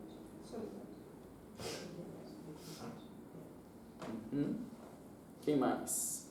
Eu vou apresentar o Marcos. O Marcos, como eu, estudou em escola... Era estadual. Tá? Estadual. Tá, é estadual, mas era muito rígida também. E isso o motivou, de certa forma, dentro da disciplina, em uma altura crucial, de certa forma, de criança, adolescência. Ele precisou daquela disciplina, foi muito positivo. E influenciou negativamente, porque também, dentro de um contexto onde a criança não era muito estimulada, ele perdeu interesse por algumas disciplinas, e isso afetou um pouco a autoestima dele, mas naquele momento, depois ele foi ajudado, mas negativamente isso marcou o fato de que ele não foi estimulado dentro de um lado que ele considerava muito importante. Sim, foi isso, Marcos.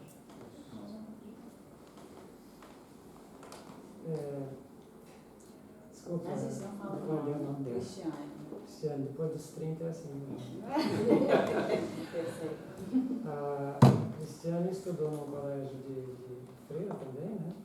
E ela conta que existia, então, foi muito positivo para ela, porque ela conviveu com pessoas crianças de outras religiões, então que ela aprendeu a respeitar a diversidade, e isso foi muito positivo. E na parte negativa, eu não lembro exatamente o que você falou na parte negativa, não parece que não teve. Assim, não teve traumas, assim, muito, mas eu falei que a parte negativa para mim foi a questão de que, se por exemplo eu não estava indo bem nos estudos, mas esse é o formato, né? Não tinha muito suporte dos professores na questão do ensino, mas essa seria a parte educacional, né? O método rígido, mas não pessoal. Não trouxe nada de problema. A gente diz que é a culpabilização da vítima. Então o sujeito já não está aprendendo e ele é culpado de não estar aprendendo, né? E isso gera um problema maior. Né? Quem mais? Can I introduce Maria? Oh, desculpe. Apresenta a Maria. Né? Ele estudou numa escola particular e muito boa, poucas pessoas na classe, que dava a oportunidade de aprender mais e tudo, mas o currículo era bem restrito e, de modo geral, pelo que eu entendi, ela teve uma experiência positiva da escola, com exceção a uma professora de português que não era educadora, não era professora, mas eu acho que, de modo geral, ela teve uma experiência positiva na escola. Faz sentido? E o que ficou de negativo? Eu achei que porque era uma escola que te preparava assim para vestibular, né? Pela etapa. A gente não tinha muita liberdade e eu acho que não foi estimulada na minha criatividade, porque era muito assim, tinha que encaixar num quadradinho. E eu dei o exemplo dessa professora de português, porque eu sempre fui muito bem em português, eu não acho que foi por conta dela. Uma vez uma colega de sala fez uma pergunta para ela e ela disse que Bela Burra já saiu de moda. Esse era o estilo dela, lidar com as pessoas.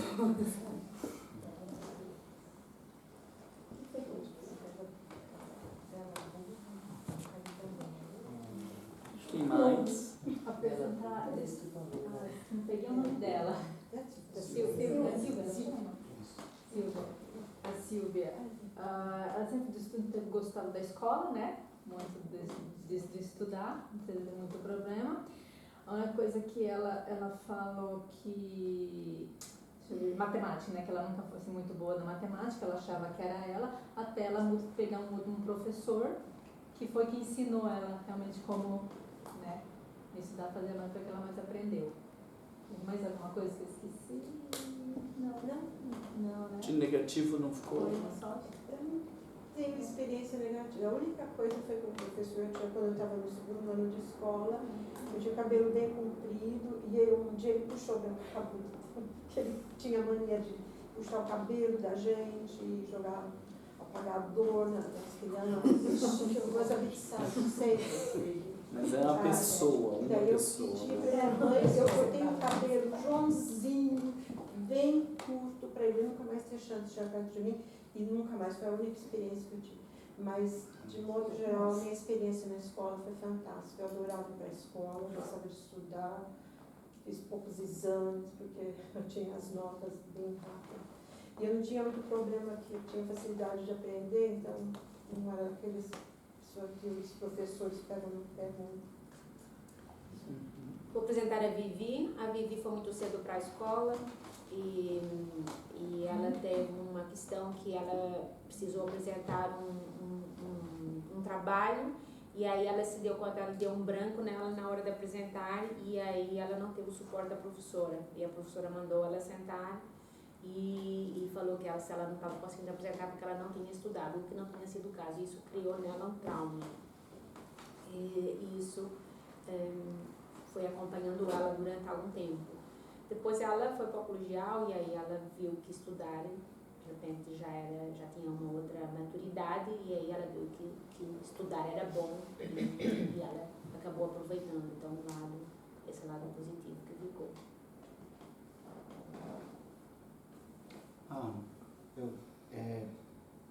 Quando a Ana Paula apresentou a Carol apresentou a Ana Paula, então acho que sobrei. Não. Você sobrou uma das duas Mas pode apresentar. Eu fiquei pensando que eu fiquei com medo, eu ia até falar na hora. Mas eu fiquei com medo de não lembrar da minha história e criar uma situação também de, que história que aí você leva pra aí eu deixei que ela eu imaginei que fosse meio mais fácil pra ela, mas eu posso me... Não, eu apresento. Na verdade ficou marcante para mim o final, porque acho que você contou duas etapas, Felipe, mas eu guardei mais a final, a última que você falou, que foi um curso que ele fez aqui em Londres, e que ele investiu muito no curso, só que ele não teve o retorno que ele estava esperando, então foi muito traumático para ele, a ponto dele ter quase que sair. Você chegou a sair? Não chegou a sair, mas ele procurou diretor e tal, foi reclamar, foi se posicionar, porque ele usou a palavra bullying, ele se sentiu que ele sofreu muito esse bullying, nesse curso que ele fez, mas que ele enfrentou um desafio, né, de estudar, de aprender, que foi, acho que mais ou menos isso, né? Então, o que me marcou bastante que o Felipe falou é que ele sofreu bullying na escola. Ele tinha 4 olhos e muito magrinho. A gente já falou Esse sobre foi a isso. infância e essa foi nessa fase agora. Eu posso apresentar a Patrícia. A Patrícia também foi escola católica, né? Algumas foram. Algumas. Várias. Era filha de diplomata?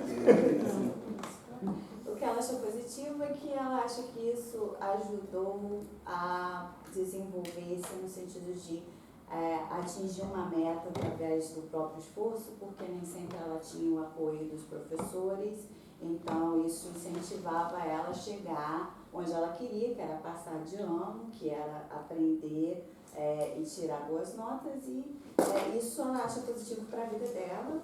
E o que eu entendi do negativo, me corrija se eu estiver errada, é mais o sistema educacional rígido na questão da educação recebida, na visão dela não ser a ideal, como nós sabemos, através de estudos de hoje em dia, que naquela época que a gente cresceu na escola não era o melhor método utilizado. Mas isso foi a parte negativa que eu peguei, não sei se tem mais coisas.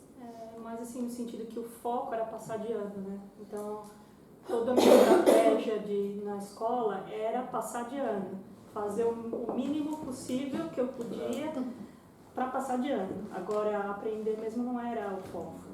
Então esse é o negativo, que eu acho que até hoje influencia o meu modo de ser, porque eu não estou sempre pensando no que é realmente importante, né, talvez.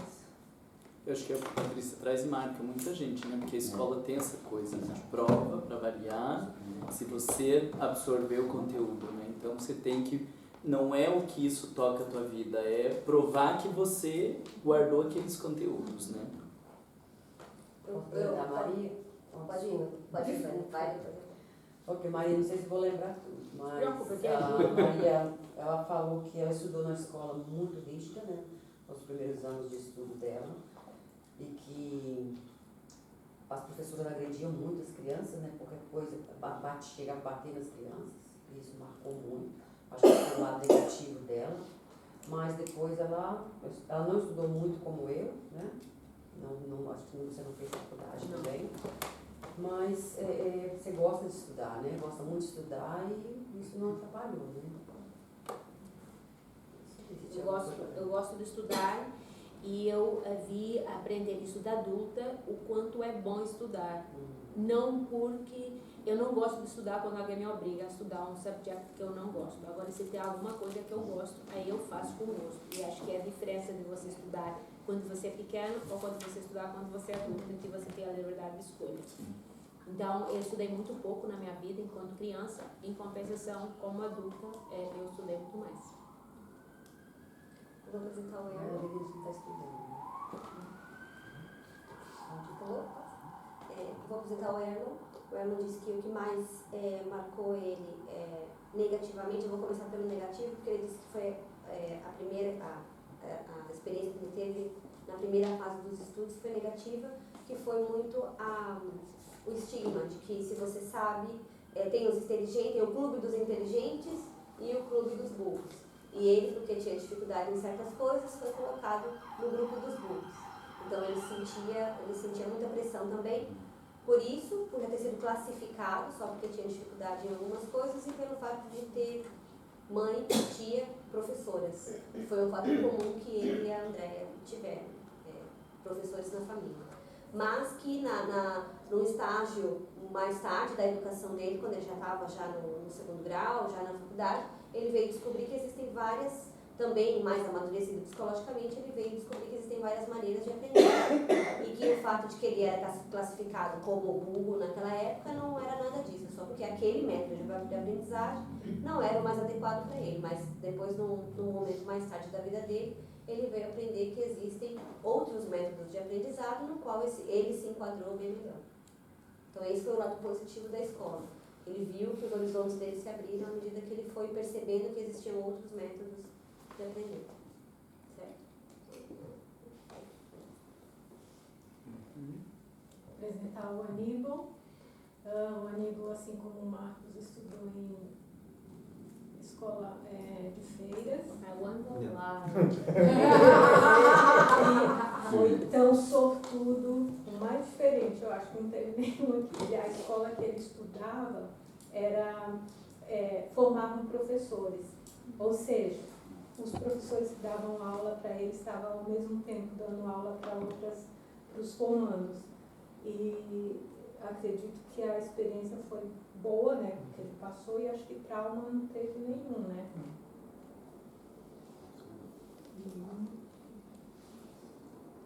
Trauma vieram depois. Na vida sempre tem. Quem mais? Vou apresentar a Andréia. A Andréia também é filha de educadores e ela era muito cobrada por isso, né? Os pais, a mãe e a tia exigiam as melhores notas dela. E isso, tudo que é forçado, como disse a Maria, não funciona. E aí ela teve as notas necessárias, e uma coisa que eu achei triste é que ela queria fazer na universidade já educação física e acabou fazendo administração de empresas. Parecido? Tem que dar sempre correr atrás do lucro. Porque a minha mãe não queria que seguisse os passos dela. E com isso eu tive que... Eu conheci tive uma colega que fazia inglês comigo, numa escolinha de inglês, e que estava entrando na universidade, e eu achei bonito o curso, o nome do curso. É isso aí que eu quero fazer. E fui lá fazer, porque para minha mãe eu tinha que fazer uma faculdade, mas não podia seguir os passos dela. E a parte positiva não tem, né? Não teve, assim. Eu não consegui, eu deixei em aberto. Ela está pensando em que a escola trouxe de positivo. É porque até hoje existe assim um certo trauma, até a questão de foco. Eu não conseguia me focar, era só decoreba, né? Para mim, escola era decorar, e eu sempre tive uma péssima memória. Então, era terrível. Eu falei, não, isso daí até hoje me complica. Muito bem. Agora, então, a Joana vai se apresentar, porque daí ela chegou de e-mail e ela apresenta ela mesma. É a apresentação que vai sair mais completa, fiel é a dela. Pontos positivos, eu sempre gostei muito de escola, mas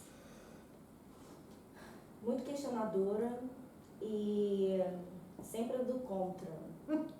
Sempre do contra. Mas eu gostava de estudar, mas eu não gostava de estudar algumas matérias. E aí eu tinha que me esforçar mais para estudar essas matérias.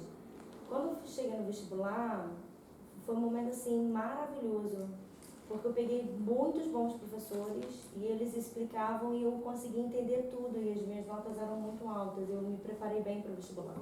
E aquilo foi muito bom para mim como self-confidence, né? Autoestima. Porque eu comecei a perceber que tendo um bom professor, e um professor que gosta daquilo que faz, ou que está empenhado naquilo que faz, você tem um resultado muito melhor para o aluno. E quando eu passei para a faculdade, eu achei que eu fosse ter um momento maravilhoso na minha vida, mas foi completamente ao contrário. Porque por mais que eu estudei aquilo que eu queria, os professores estavam meio que desleixando, não queriam saber, que era faculdade pública. Então a faculdade pública no Rio estava meio que escrachada, sabe? Então professor, eu não tive aqueles professores que eu esperava que eu ia ter. Mesmo assim eu fiz uma boa faculdade, me esforcei, mas o esforço tinha que ser muito melhor, muito mais, né? Quando você não tem uma pessoa que te auxilie como professor. Mas no parâmetro geral, eu gostei. Eu gosto muito de estudar, então é mais ponto positivo do que negativo, com certeza. Então,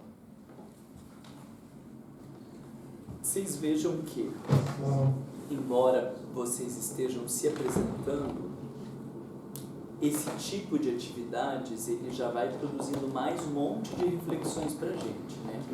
Eu anotei aqui alguns pontos para vocês irem pensando, mas veja o quanto que no meio do caminho das falas de vocês a gente foi vendo a experiência e o quanto ela reflete na nossa autoestima, o quanto que ela reflete na forma da gente se ver, o quanto que um bom professor ajuda a gente a se salvar ou um mau professor ajuda a gente a se perder. Então veja que isso já é uma reflexão muito importante do não se prenda tanto ao conteúdo. Porque se o centro espírita é um lugar que valoriza o desenvolvimento espiritual e a transformação moral, talvez as relações e o lugar que as pessoas ocupem nos grupos tenha um efeito muito mais espiritualizante do que o conteúdo. Entende? O se sentir importante, o se sentir valorizado, o se sentir capaz, talvez faça muito mais diferença para aquela pessoa que está no grupo que você coordena do que a aquisição de conteúdo. Porque o nosso foco é o desenvolvimento moral e espiritualização, não é? Sim. Então, às vezes, a gente vai focar tanto no conteúdo que vai fazer com que a pessoa se sinta menos, vai fazer com que a pessoa se sinta inferior, com que ela se sinta aquém, afetar a autoestima. Então, a gente está num discurso educacional, numa proposta de transformação moral, mas prejudicando as pessoas. Importante pensar isso, vocês não acham? Outra coisa que eu gostei, a partir do que vocês falaram, é a questão do suporte. Ver quantos de vocês falaram que um bom suporte ou a falta de suporte. Né? A falta de suporte atrapalhava, se ferrou, ou um bom suporte ajudou, alguém estimulando ajudou. Isso também acho que é algo importantíssimo para a gente pensar no centro espírita. A gente quase não oferece suporte para o aprendizado das pessoas. Está todo mundo no mesmo barco, mas cada um por si. Poucas vezes a gente oferece esse suporte, o que você está lendo, você precisa de ajuda, como que está indo. Então, nós temos na nossa história que o suporte é importante, mas muito pouco suporte oferecemos para os outros. A gente está lá no grupo de estudo, passando as atividades, fazendo os temas, fazendo palestra, um monte de coisa, mas poucas vezes uns oferecem suportes para os outros. Vocês concordam comigo ou vocês têm oferecido bons suportes? Posso só falar uma coisa? Porque às vezes também vai muito da motivação do coordenador. Porque às vezes tem alguns coordenadores que querem mostrar para o outro que ele sabe. E às vezes fazem isso humilhando o outro que não sabe. Sim, aí isso vai afetar a autoestima, Isso vai afetar a autoestima. Suporte zero. Né? O próprio centro espírita poderia, na sua estrutura, criar mais suporte. Por exemplo, quem não gosta de estudar, a gente poderia fazer grupos para ensinar as pessoas a estudar. Como que você lê Kardec, como que você lê, sei lá, outro tipo de obra. Ler Mensagem de Emmanuel no livrinho de mensagem é diferente de ler Kardec. Então, essas coisas que vocês estão falando de suporte me faz pensar como é importante nós, além de como coordenador, oferecer suporte para as pessoas, nós também, como centros espíritas, pensarmos como oferecer mais suporte para as pessoas. Não deixar as pessoas soltas. Não deixar o cada um por si. Às vezes a gente nem sabe que o fulano está com dificuldade, que não entendeu, e então a gente nem identifica que ele está com dificuldade, quanto mais oferecer suporte para ele se desenvolver. De ajudar a estudar, de orientar, não, esse tipo de livro que você está aí, ó, esse tipo de livro não é muito bom, começa com esse, depois você vai para esse. Esse é um tipo de suporte que vai fazer diferença na vida das pessoas, entendem? E pensam que a gente precisa oferecer mais suporte. Sim, né? eu acho que sim. Tem que investir nisso, né? Agora... Eu estava quietinho dentro do Paulo Estevam. Aí chega um mago, manda um monte de livro para ler, aí pronto, parei de ler Paulo Estevam. Aí fui tomar um café com ele para explicar o que ele tinha que ler, né? Senão você me contradiz o método aqui, eu tenho que ficar nesse ponto. Dizer, não, Felipe, começa por aqui, vai por ali, porque senão a gente só se perde. E o objetivo do Centro Espírita não é ajudar as pessoas a se perderem. Como nós temos que nos preocupar bastante com o horário, então eu preciso perguntar duas coisas para vocês e a gente vai continuar na semana que vem. Mas, para a gente evitar de colocar um projetor por conta do espaço, organização da sala e tudo, eu acho que a gente poderia resolver isso se a gente fizesse um grupo de WhatsApp. Só eu posso mandar mensagem, vocês não ficarem naquela palhaçada de bom dia. Gente, vai fazendo o que, todo mundo manda um positivinho, manda um beijinho, aquele negócio lá, fica bloqueado. Só eu posso mandar mensagem pra gente fazer esse tipo de comunicação. Se vocês tiverem algo que vocês querem compartilhar com o grupo, sei lá, algum vídeo, um material, vocês me mandam. E aí, se eu achar oportuno, compartilho com o grupo, né? Porque a gente tá num grupo grande e temos pouco tempo. Mas tem alguns vídeos que eu queria passar para vocês, tem material que eu queria passar para vocês, outras referências. Então, se a gente fizesse essa forma de distribuição do WhatsApp, a gente passaria material e daí não precisaria fazer aqui. Pode ser, alguém se opõe. Todo mundo tem WhatsApp. A gente tem os telefones lá naquela lista. Será que o Gilson tem todos os contatos de vocês ou não? Pode passar, o nome rapidinho. Ou vamos fazer o seguinte, eu passo o meu telefone e vocês me mandam uma mensagem no meu telefone. Pode ser? Então, o meu telefone eu ainda estou com um do Brasil, é 55, lá do Brasil. 41. Peraí, 55. 41. Foi? 99. 666 07 70 4199 666 0770. Aí vocês me mandam e aí com isso hoje à noite mesmo, se já tiver todo mundo, no máximo amanhã eu já faço.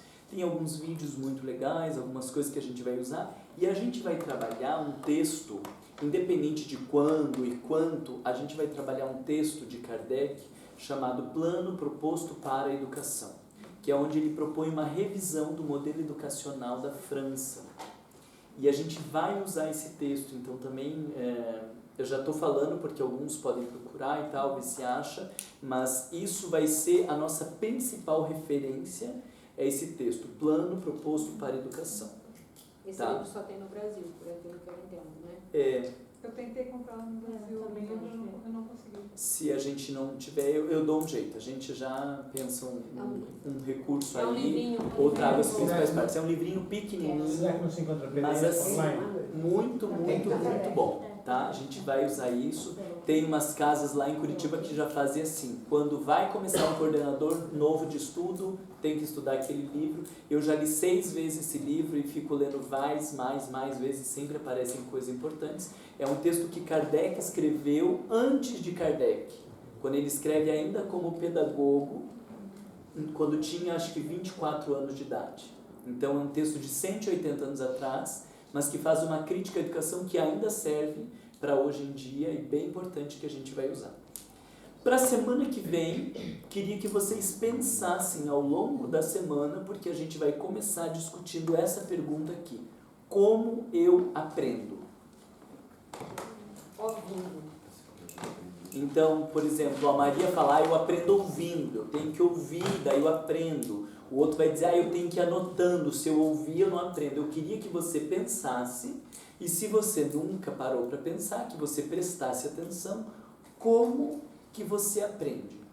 Porque é importante entender como você aprende, é importante a gente ver os diferentes perfis de aprendizagem para que a gente consiga atender todos os perfis. Tá? Então, como eu aprendo é por onde a gente vai começar na semana que vem. E achei ótimo essa atividade que a gente fez, porque eu imagino que vocês não vão parar por aqui, né? Vocês ainda vão ficar pensando na escola, aí, eu não falei aquilo e falei aquele outro, porque a experiência de escola que a gente teve nos marca profundamente. Né? Nós passamos muitos anos, muito tempo na escola, num sistema ainda ultrapassado. A gente vai discutir a construção desse sistema. Então é importante vocês irem pensando e organizando para vocês irem entendendo cada vez melhor o perfil atual, porque ele está diretamente ligado à nossa história de escolarização. Ok? Deixa eu te fazer uma pergunta. O livro é do Plano Proposto para a Melhoria da Educação Pública? Isso. O Emerson, naquela reunião que nós tivemos, ele já eu posso mandar para você, você passa por mim. Nos vemos então semana que vem.